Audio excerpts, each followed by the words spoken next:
Hope this is helpful.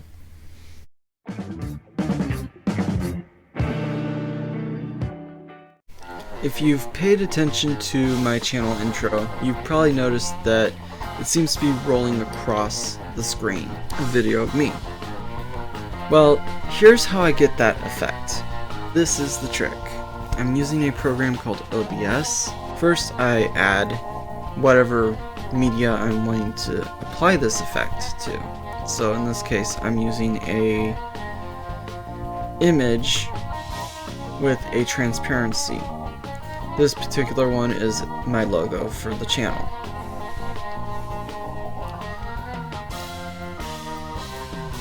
Just making it easy to see right there. And now I apply a filter called scroll. And adjust the settings, add speed one way or another. Tilt, how much tilt, how fast you want it to go. You decide, find a comfy zone, and that's pretty much it. Once you're happy with where you're at, you can adjust the picture to fit the screen.